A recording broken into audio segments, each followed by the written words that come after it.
I am Gabriella McGrath, and this is my usability project proposal. First, we are going to discuss the client.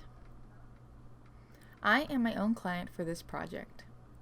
One of my passions is streaming gameplay on a website called Twitch. This is something I hope to turn it into a career in the future, so I would like to optimize my stream and find out what the audience's preferences are.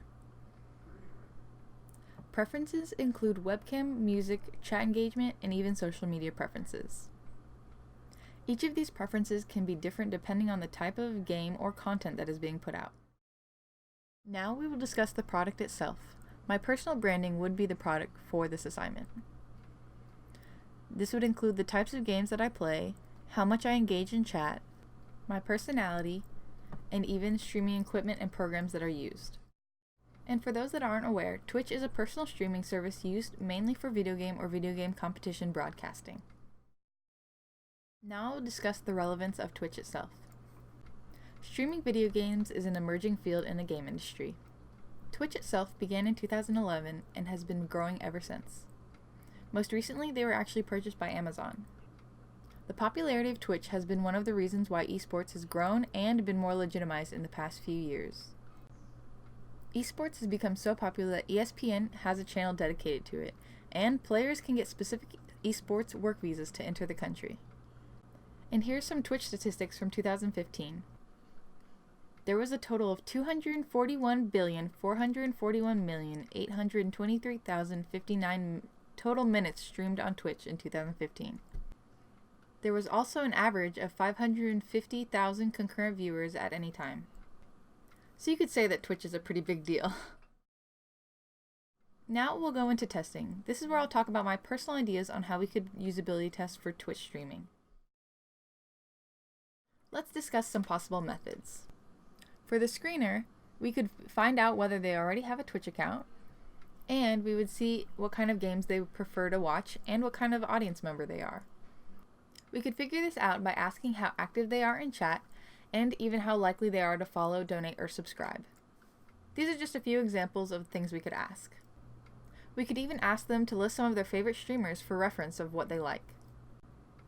I feel as though further testing should be done unmoderated but recorded. My reasoning for this is because this would allow users to be in the most accurate situation of how it would be when they're actually watching a stream. Watching a stream is very similar to how you would watch a YouTube video. You're at home on your own personal computer just sitting back and watching a video. I believe we would use a think aloud process just to get actual feedback while they're watching the video. We could use webcam and microphone recordings. Now we'll talk about the audience. I would want people who are already familiar with the platform itself. For this, we could use existing audiences I already have through my social media accounts as well as on Twitch. We could even pull from strong Twitch streaming community forums such as Reddit. Another possibility is even pulling from local audiences such as the game design majors on campus. Here are some reasons for why this is my target audience. These are the people who have the most experience in knowing what different configurations and possibilities there are on Twitch. They've watched other streamers and they're aware of their preferences and the things that they may not like. Ultimately, they are the ones that have the ability to follow, donate, and subscribe. These are the things that are needed to have a successful channel on Twitch. Let's talk about some possible data we could get from these tests. In terms of qualitative data, we did discuss earlier about the think aloud process. This would allow us to figure out which points in the video that people are enjoying or not enjoying. Another possibility is having a Likert scale for different stream options that were shown in the video, such as the webcam, chat interactivity, and reactions. Now on to quantitative data.